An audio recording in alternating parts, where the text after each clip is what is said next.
Bien, continuamos. Vamos a platicar ahora acerca de la violencia política contra las mujeres. Estamos a punto de empezar un nuevo proceso electoral y también acerca, claro, de cómo combatir la violencia de género en redes sociales. Esto y más lo vamos a abordar a continuación. ¿Con quién? Con la maestra Dania Rabel Cuevas, la maestra consejera electoral y presidenta de la Comisión de Vinculación con los Órganos Públicos Electorales. Maestra, bienvenida antes que nada. ¿Cómo está? Muy buenos días, Alfredo. Muy bien, muchas gracias por la invitación. Gracias por su tiempo. ¿Cómo comenzar cuando hablamos acerca de tratar de entrada de evitar la violencia contra las mujeres en redes y cuestiones electorales? Yo creo que lo primero es poder identificar qué es la violencia política contra las mujeres en razón de género. Y me parece que se puede identificar fácilmente a partir de tres elementos. Es una violencia que se dirige en contra de las mujeres por el hecho de ser mujeres, que se basa en roles y estereotipos de género y que tiene como objetivo resultado mermar el ejercicio de los derechos político-electorales de las mujeres. Si advertimos nosotros estos tres elementos, podemos decir que estamos ante actos de violencia política en contra de una mujer en razón de género. Vale la pena destacar que criticar, por ejemplo, a una mujer que no ha tenido un buen desempeño en un cargo público no constituye violencia política contra ella por razón de género, ¿no? Tenemos que ver estos tres elementos muy claramente. Ahora, algo que nos preocupa de cara a las elecciones de 2024 es que efectivamente estamos viendo que ha aumentado la violencia política en contra de las mujeres que se está ejerciendo por el ámbito digital. Muchas veces aprovechan las personas que ejercen esta violencia el anonimato que pueden ofrecer las redes sociodigitales para hacer esta violencia y tratar de quedar impunes. Entonces, por eso hemos tomado algunas medidas en el Instituto Nacional Electoral, sobre todo preventivas, e incluso hemos tenido también reuniones y sinergias, por ejemplo, con Meta, que lleva Facebook, Instagram y WhatsApp, o con TikTok.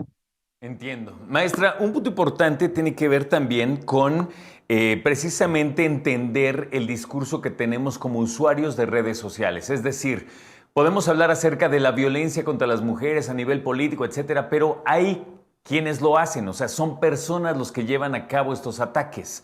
Y cuando una persona escribe cosas o sube videos o hace algo a través de redes sociales, tiene un origen, tiene un autor.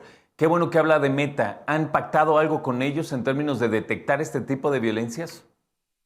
Sí, justamente hicimos en conjunto una guía que se llama Enfrentando la violencia política contra las mujeres, en donde se dan a conocer todas las herramientas que ya tienen las plataformas de Meta al servicio de las usuarias, qué medidas pueden implementar para poder contrarrestar estos ataques.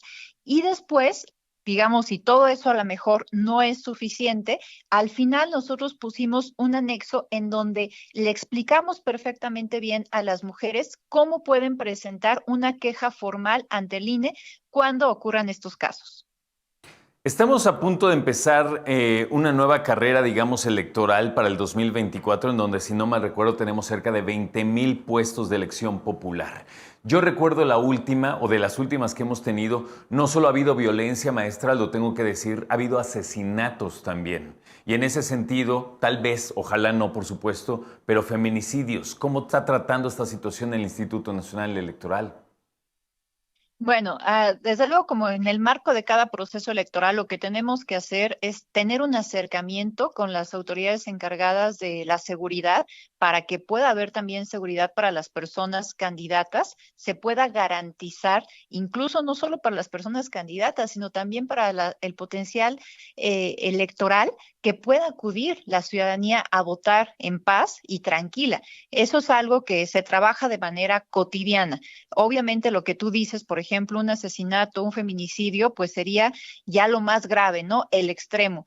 Desde luego, una de las cuestiones que dice nuestra propia legislación es que se puede solicitar por parte de las personas candidatas que puedan tener acceso a seguridad cuando se sientan que pues no hay condiciones para que puedan hacer campaña, pero el Instituto Nacional Electoral en estos casos lo único que hace es ser un intermediario con las autoridades encargadas de brindar seguridad para que se les pueda proporcionar.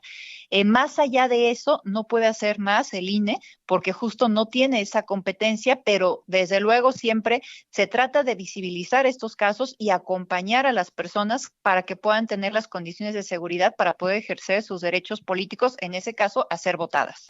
Gracias, maestra. Me regreso un poquito porque me encantaría que nos volviera a subrayar y a platicar acerca de qué es lo que constituye entonces una agresión en términos de redes sociales o directamente hacia una mujer que está envuelta en un proceso electoral, sobre todo porque muchas personas dicen, ok, entiendo el punto, pero ¿qué es y qué no es una agresión, una violencia? Hace un momentito me decía que criticar el bajo desempeño de una persona, hombre o mujer, no constituye un delito ni una ofensa, pero ¿qué sí lo constituye entonces?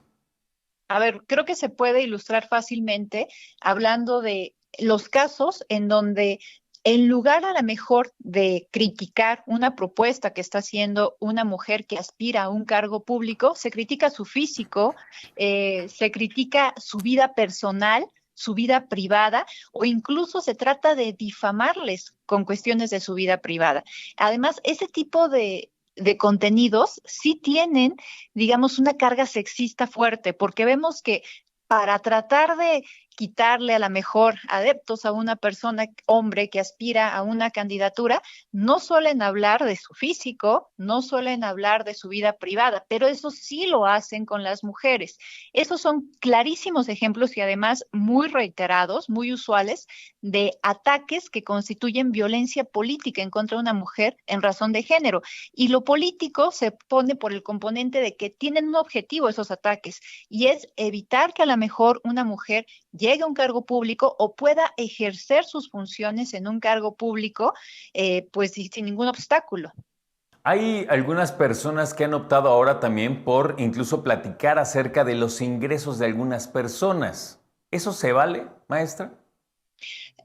Aquí hay que hacer una diferenciación. Cuando estamos hablando de los ingresos de personas que ocupamos un puesto público, por supuesto que eso se tienen que dar a conocer. Son recursos públicos. Vamos, incluso es una obligación expresa en materia de transparencia. Eso se tiene que saber. Las personas, toda la ciudadanía, tiene derecho a saber la remuneración que recibimos quienes sustentamos un cargo público. Vamos, es algo elemental en materia de transparencia y rendición de cuentas saber cuánto ganan tus servidores públicos.